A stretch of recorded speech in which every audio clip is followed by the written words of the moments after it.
Hey, my Forest family, back at it again. Welcome to the Forest Family channel.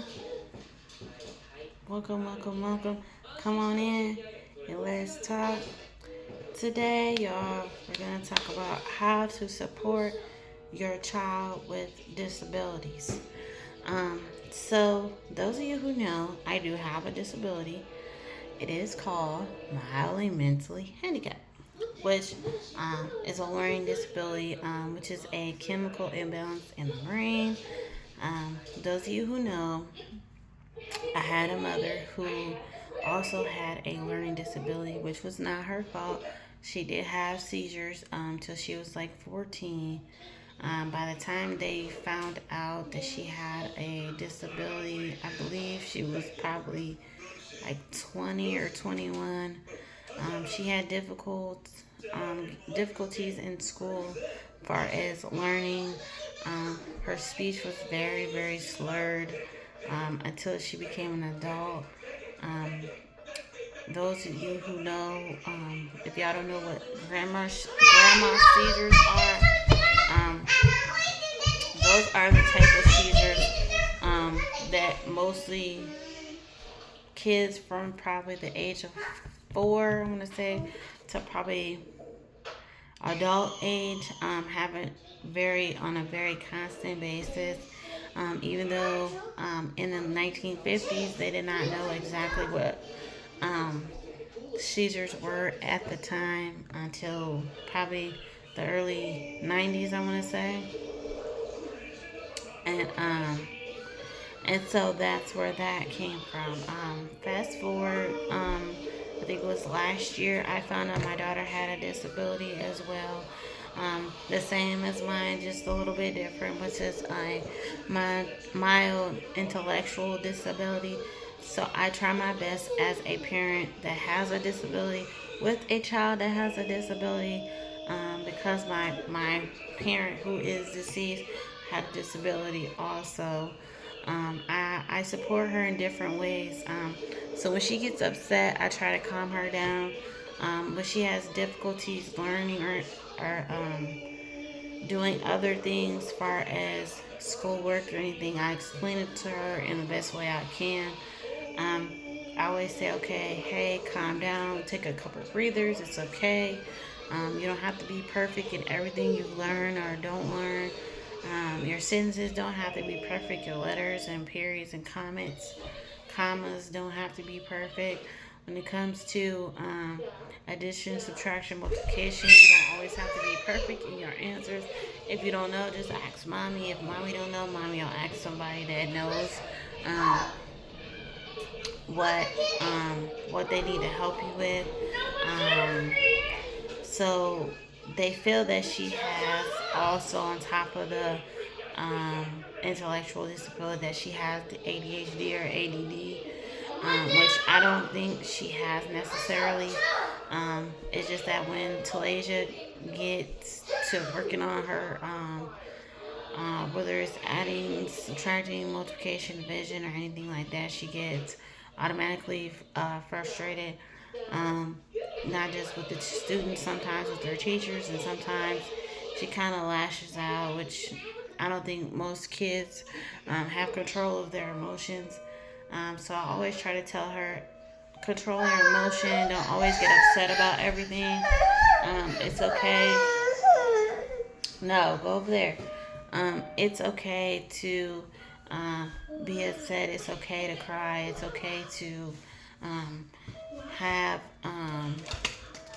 issues with certain things. I said, but if you need help, ask your teachers, and if your teacher feel that they can't help you, whether it's your regular teacher, your professional, you can always bring your homework to mommy, and mommy will help you the best way I can. Now, I'm not saying I'm the smartest tool in the shed. I'm not the dumbest tool in the shed. Okay, I do the best that I can. Um, with far as helping her, since she does have a deceased parent. Um, and stuff like that. So with that, a lot of that came from after her father passed away in February. I started to see that her um, A's start going to C's and D's and F's, unfortunately, which was a surprising thing to me. Even though she still has some A's along the way after the fact. Academically, she's a lot better than she was. Go over there. And also, when she did her marathon, she did win 4 trophies for that, which the school always has extra help and tutors. I'm gonna look into tutors for her, and also I'm trying to get most of the parents who have children that have ADD or ADHD or any type of mildly disorder, um, mildly mentally handicapped disability or intellectual disability, that you're not the only parent that has a child with a disability. If you are a parent that has a disability, it's not your fault. If you were born to a parent who also had a disability, that is not your fault. A lot of times it can be um, genetic. Sometimes it's not always genetic. A lot of times when you start school, a lot of teachers do misdiagnose some kids. And some kids are a lot worse as far as their disabilities. Some are better in their disabilities than others. Um, with her being in special education, um, they do have her in a special classroom, which it was a size of, I think it was the size of 10 to 12 kids.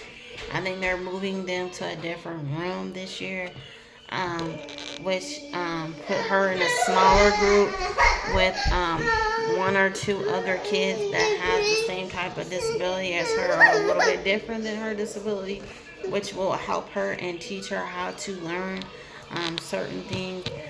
Plus, she has like a couple friends in school that have some disabilities as well, so that keeps her entertained far as her school stuff, um, and things like that.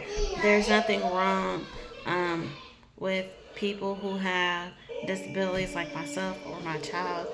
They do function the same way as most people. They might just need extra help than most people, which is okay. Um, don't think that you can't live your life because you have a disability. Don't think that you can't manage your money or manage um, your abilities to do things.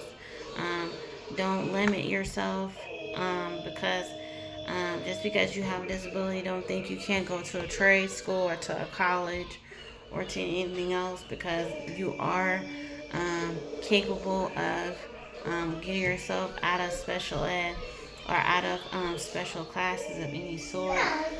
If you believe in yourself and you have others around you that give you encouragement, love, and support, um, it will help you get yourself out of those type of classes. If you have a child that's a lot worse as far as disabilities, seek help, seek therapy, seek counseling also. Um, if you feel that it's a spiritual thing, talk to your pastor. Um, if you feel that your child needs more than just one tutor or one teacher that's a professional or assistant school teacher, let the school know. Call your school like, hey, they might need more than just one or two teachers. They might need 4, 5, 6, 7, 8 teachers or whatever, however many the school can provide. Do after school tutoring as well if they offer that. Some schools do, some don't. Her school doesn't provide after school tutoring, but there is a place called Sylvan. There is a place called Stars Academy. Those two places that I know do after school tutoring from a certain time to a certain time. I think they open at like 8 o'clock in the morning and they close at like 8 or 9 at night during the week and stuff like that. So they will do a test. It does cost for that. I think it's $99.99. If you want to get your child in Sylvan or in Stars Academy. um, let me know, and I'll make sure I look up the number and I'll drop it in my comments if y'all want to call. But this is the Annie video. Like, subscribe, comment, hit your notification bell all for every time I drop a video on my family channel and also my other channel. I love you guys so much. Thank you guys for your love and your care support. Let's keep going, growing, and moving up in life. Always remember that there is a light at the end of the tunnel. Always remember that God is on our side no matter who we are, where we're trying to be, and who we are trying to be. Alright, I love you guys so much, and I'll talk to y'all later. Peace. I'm out of here. Bye.